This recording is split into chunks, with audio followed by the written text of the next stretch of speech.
Hello, Tiger fans, and welcome back to The Point.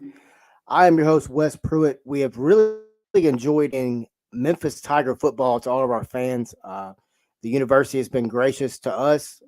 They've allowed us press credentials. We had a great time last season. We traveled to Arkansas State, and we're in town for all but one home game for the Tigers last year. So, Four Star Sports Media just wants to give a quick shout out to the University of Memphis, and we're going to start a feature where we bring on a different Tiger player every week leading up to the season. And our inaugural episode is with Mr. Rodney Owens, the young man coming out of Nashville, Tennessee, Innsworth High School. Rodney, thank you very much for joining us, man. How you doing? Hey, I'm doing pretty good. Thank you for having me on here. It's a blessing to be on the show. But yeah, I'm feeling pretty good. All right, man. Well, Rodney, let me ask you this, man. It's all about being a student athlete, as we know. And my first question is this. I see, doing a little research on you, I saw that you were a Tiger 3.0 in 2019 and 2021. So talk a little bit about the importance of academics for you. And also, it's a two-part question. Also, talk a little bit about being a student athlete and playing football. So, doing that balancing act between academics and sports. I got you. Well, first for me, academics is very important. I've always been into school since I was a young child, so I've always been the type to always want to put the best effort forward to be the best student I can be, because I always believe in being the best.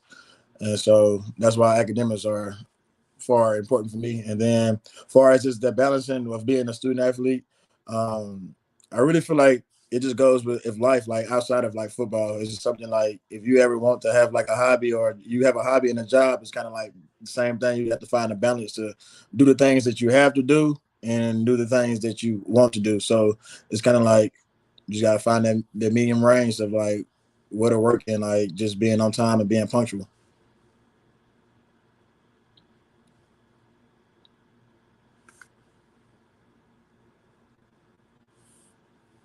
So it might have froze. Oh, yeah, Yeah, I had my cell phone mute. I apologize. you good. They say the best ability is availability. So talk a Yes, little sir. bit about being available as a student athlete, because you gotta put the work in the classroom too. Yes, sir. So yeah, that goes to that is true. The best of ability is availability. So that kind of goes into everything. So especially when it comes to the classroom, like the coaches have to be able to trust that you will put your best foot forward in the classroom and to actually give effort to be the best student that you can be and to be on time and like do the assignments that you can do, because it really correlates to how you will be on the field as well. Because like you said, like it just it goes hand in hand. And so yeah, it's pretty much you just gotta just keep it to where you can yeah, pretty much just keep it to where you just you gotta make sure the coaches don't make it's big time. I ain't gonna lie, it's big time. Yeah, so you will want the coaches to be able to understand that you up school, and because that means you care, basically.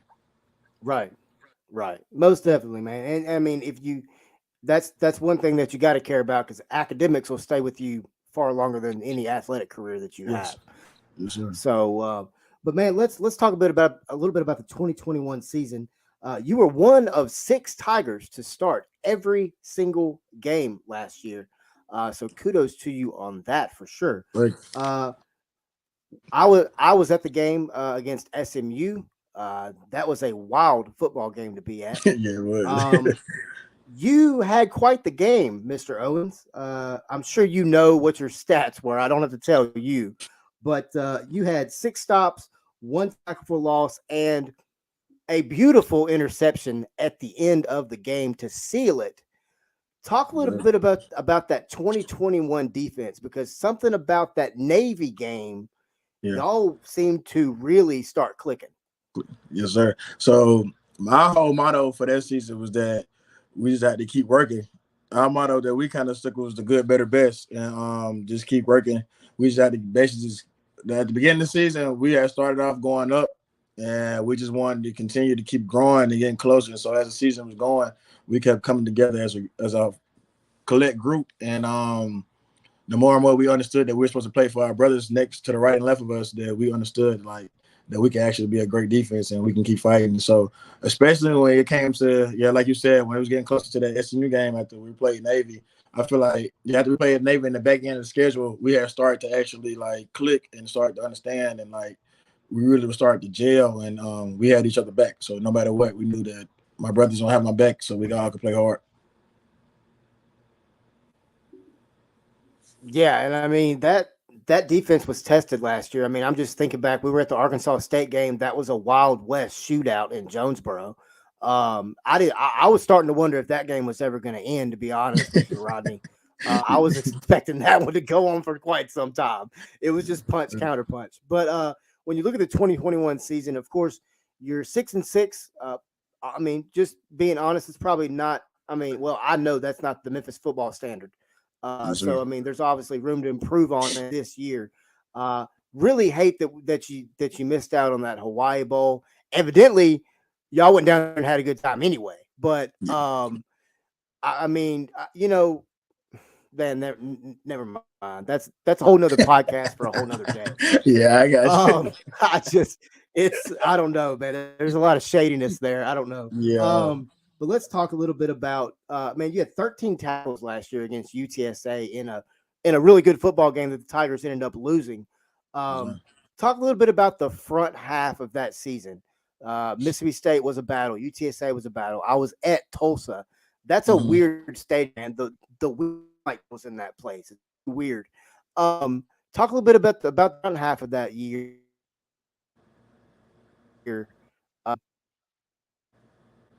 Some things that y'all got fixed.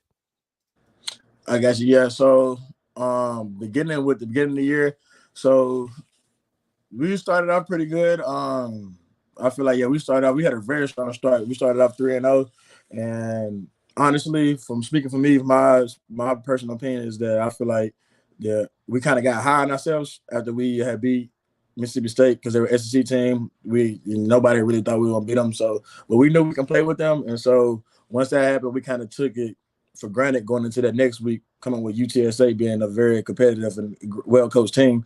So that was kind of like that bump in the road. And then once that happened, it was kind of like we were still trying to feedback on ourselves to like get back to where we were supposed to be, because that wasn't what we expected to happen. After we had beat Mississippi State, we were expecting for us to go undefeated for the rest of the season. So when that happened, it was kind of like a slap in the face. But we just had to respond. But we had faced some adversity. We had lost a couple guys and some main parts of our team. So as that was going on at the beginning of the season, we got that bump in the road and a few more little blemishes with some guys being out. That was kind of like how it was for the first end. So we had to kind of like get used to playing with other guys, and we had to get used to like coming together and being there for everybody else. And like we had to actually like be a complete team. So with that was pretty much the first half. And once we had sat down and realized like what we need to do, and like we kind of had our talk, really mainly after that Tulsa game is the game that we all had sat down and was like, yo, like we're gonna have to fix this. Like this is not how the season's supposed to go. We know we're way more capable of this. And so pretty much after that game, all the leaders sat down and we talked and try to diagnose the situation and figure out what was the problem and how we can solve it. And so we just understood that, hey, no matter what, those games that happened in the past, now we have this back end of the season. So we have two choices: to buy in, or we just don't let it go to waste. So we decided to buy in and trust one another and keep fighting no matter what the outcome of each game was. Yeah, most definitely, man. Great answer and very, very informative too. Let me ask you this, man. Before we close out the 2021 season and move forward to this season, talk a little bit about former defensive coordinator, now head coach down at Florida International, but Mike McIntyre. Talk a bit about Coach Mack. We had him on last year. Great man of faith. Seemed like a really, really just genuinely great guy. Oh yes, Coach Mack. I love Coach Mack. Coach Mack's a great guy. I'm from Nashville. He also grew up in Nashville, Tennessee, so we have some type of connection as far as being Nashville natives. So that was always cool to have with him being my defensive coordinator. But yeah, he was a really good coach. he's an older coach, so it's kind of more a little bit more old school. And but he definitely loved us and we loved him, and he bought in for sure, and he definitely taught us a lot. And he'll be missed, but you know how it is, so we just gotta play ball. Yeah, most definitely, man. Like I said, Rodney, having him on last year, it really opened my eyes to what coaches are really all about. I mean, yes, it's about wins and losses, but they're really more concerned about you guys, Yes, sir. and making sure that they're molding, a proper human in today's society, which can be a difficult thing to do, most Yeah. definitely saying the least. Yes, But sir. let's talk about the 2022 year. You mentioned you were from Nashville. Talk a little bit about what it means to play for Memphis and be able to go back and do that scrimmage every year in Nashville. It means a lot. It's just far as just being from Nashville, like you said, I just like to be back home and in the city and just to be able to see all my family and friends and whoever else that I know that will come through. So I just feel like it's a great experience because I do feel like from being from Nashville, I was always a Memphis fan, if it was the Grizzlies or Memphis basketball or Memphis football. Like I always kept in tune with Memphis because it is a special place and I love the city. So I always just love the culture. So I always been in tune. So I feel like that there's more fans in Nashville than people may think of, but it is Yeah. definitely a fan base for Memphis in Nashville. And so I feel like it's special to go up there and kind of get the Nashville fan base to come out and support the team. So I always love that we do that, and I feel like we're getting more of the state involved with Memphis football. I completely agree. That's one thing that I would assume Coach Silverfield was behind it.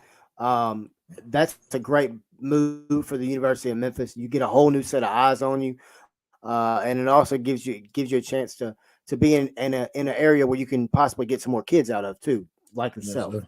Um, Before we get into the 2022 season, real quick, talk a little bit about Coach Silverfield. We had him on last year. Uh, great guy, man. Very Yes, sir. brutally honest to me. He just comes across that way. Yeah. But at the end of the day, he cares about his football program in the University of Memphis. Talk a little bit about Coach Silverfield and what he means to you personally. I got you. Well, a little short story. I've actually known Coach Silverfield. He was one of the first guys to recruit me when I was coming out of high school my junior year. And so that was back in like 2016, 2015, 2016. So I've had actually extended relationship. Like I've known him pretty much for a while now. And he was the guy. So I have a crazy story. I've bounced around from some schools and I was at junior college and he was the guy that I reached out to help me find a spot to be able to play Division I football again, and he was the reason why I'm here in Memphis today. So we definitely have a special connection because I don't feel like I would necessarily be here if it wasn't without Coach Silverfield. So I forever thank him for having me on the team, and then just about he's a great guy, like you said. He's definitely an honest guy. Yeah, he's definitely gonna speak his mind and tell you what he's thinking. So I do love that about him. But yeah, like I said, he's a great guy. He's gonna make sure that he does like everything for us. Like he's a I feel like he's a players coach. Like he will do anything. If we have any ideas or anything that we can think of, or like any ways we feel like we can make the team better, he wants us to speak on it. You don't get that much from coaches. Even if he feel like he's doing something out of line, he asks us to tell him and to be upfront with him and let him know the things that he can work on. And so for that coming from a coach, yeah, your head coach, it just means a lot to you as a player because it makes you feel like he understands and he wants to hear you out and feel like that this is a team effort. It ain't just he's running the show and we just the backstage dancers. You know what I'm saying? It's all of us together as a Yeah. family. So Well, I feel like he's a big family guy.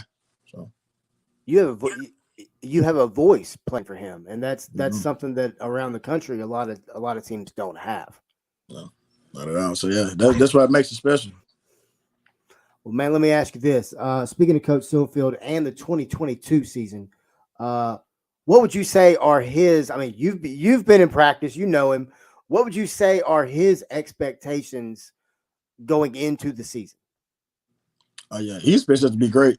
He expects us to be competing for a championship, and he expects us to win the championship actually. So that's been our motto since the end of last season. That's all we've been knowing, and that's all we've been wanting to do. So he his expectations are for us to come in and work and be the best that we can be, like no matter what. So it's true because we've been working hard, and we still got some more room to improve. So we still trying to get to the top and get to the peak and keep it there and keep working.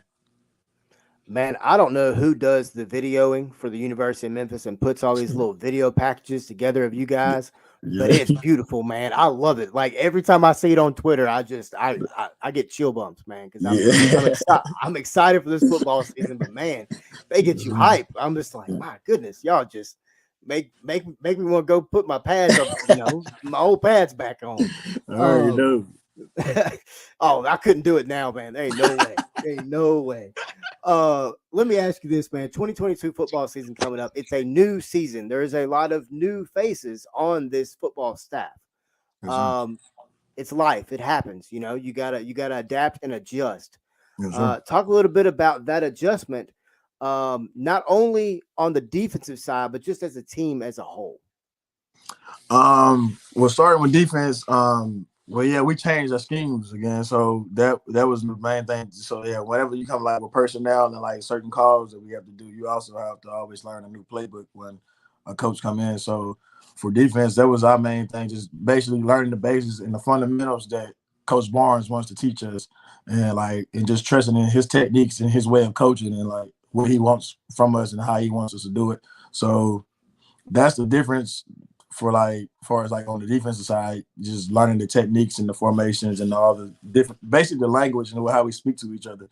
And Yeah. then far as the team, it just brings honestly, in my opinion, I feel like it brings new energy if we could to be honest. So I feel like it kind of like makes everybody it feels like it's kind of like a fresh start in a sense. And so like everybody's getting to know each other and you just getting to jail and like and understand each other and like just understand like what each coach can bring to the table because now I feel like yeah we got different people and like different personalities so it's really like an unlimited amount of things you can learn from all these different coaches that you now have if you go build relationships with them.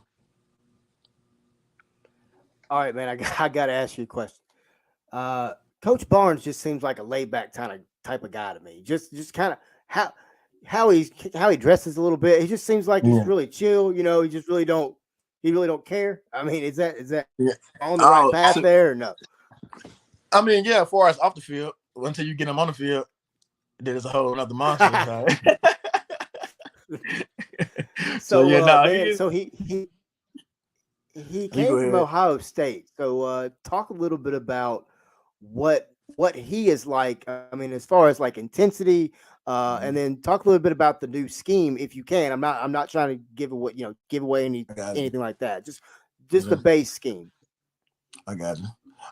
Yeah, for him coming from Ohio State, I feel like I was speaking about the new energy. I think that kind of brings like a different element that we probably haven't been used to or have seen. So like he's kind of like he's very intense and he's ready to go. So like he's ready. He's like everything firing fast and like let's go. Like it's a pace.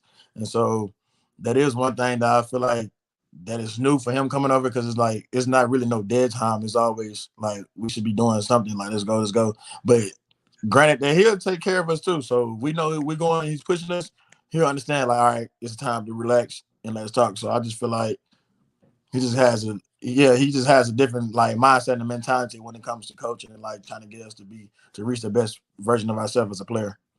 And then far as the defense, yes, yeah, we went back down to 4 down linemen. So last year we had 3 down linemen. Yeah. So it kind of makes it easier to play the run and to be able to cover it better. Um, like we see it. So so yeah, it'll kind of like it'll open some more lanes up for us to be able to make some more plays. So that's the main difference in my and I love the change. So I feel like we're gonna be great. Well, I can tell you this, for sure at Mississippi State, but that first home game at Liberty Bowl when the defense comes out and there's 4 guys on the line, that crowd is going to go nuts. I can tell you that right now. All I'm right. telling you, they're going to be excited that there's 4 guys on the line. Trust me. Yes, sir. Man, all right, let's talk 2022. You start up, you got to make a trip. You got to make a trip down to Stark Vegas and listen to 30,000 cowbells ring for 4 freaking hours. Mm-hmm. Uh, They start before the game, they ring after the game. I think that's how they ring to get their dinner. I mean, really, it's crazy, man. Um, so talk a little bit about Mississippi State. Of course, we had the emotional game last year when my Sure. boy Can't Catch Cal made what I have said in writing was the greatest football play in Memphis Tiger football history. And I'll go to I'll go to a hill on that one. Um, I mean, it was just smart, just Yeah, no, it was. Yeah, he educated. was locked in. But all right, let's talk 2022 Mississippi State. Of course, Will Rogers is still there. Y'all know that. Y'all got that Mm-hmm. man targeted. Mm-hmm. Y'all been going against him with a red jersey, I'm sure. Uh, let's be honest, he can sling it. So as a defensive back, I mean, are you just back there with just stakes in your eyes, just waiting on something? I mean, is that Yeah, basically what it is? yeah, it is. You know it. So yeah, you kind of know what you're gonna get. So yeah, definitely is a chance to, yeah, like you said, you get to lick your chops. It's time to make some plays, and it's time to set yourself apart. So that definitely is the mindset and the mentality that we gonna have. Me, myself, and my DBs as well. So yeah, we all gonna be ready to go attack the ball and be ready to play at our best. All right, man. Speaking of your fellow DBs, man. All right, you got to talk about Quindell Johnson a little bit. You got to talk about Greg Rubin. You got to talk about these kids, man. Mm-hmm. I say kids just because I'm 36, man. Cats. We'll just use the word cats. Man, y'all are fun to watch back there. Y'all are busting some heads, but y'all are all really just uber athletic. Talk a little bit about the mindset of the defensive backs. Yeah, so the mindset, that's what we getting to now because we just started back up with workouts. I'm get up with the guys and meet up with them. But in my honest opinion, I feel like the DBs is the hardest of the team. I don't care what nobody say because if the DBs are the ones, the grittiest, the grimiest, and got the most swag, then I feel like everybody else feeds off of it and they'll be ready to play because once I feel like it's a problem if you can't throw the ball over our head 50 yards on the field. It kind of shuts down everything else. You don't know what else to do. So because we're gonna play up front, it's okay. Like, yeah, we gonna that's this ball. But yeah, I just feel like our mindset as far as the DBs is that we gotta come ready to work. And we if you beat us, you're gonna have to really beat us. There ain't no and we ain't no gimmies, no nothing, none of that. So I feel like our mentality that we're gonna have to really be some savages and really have to just be those dogs that just run and do everything we need to do.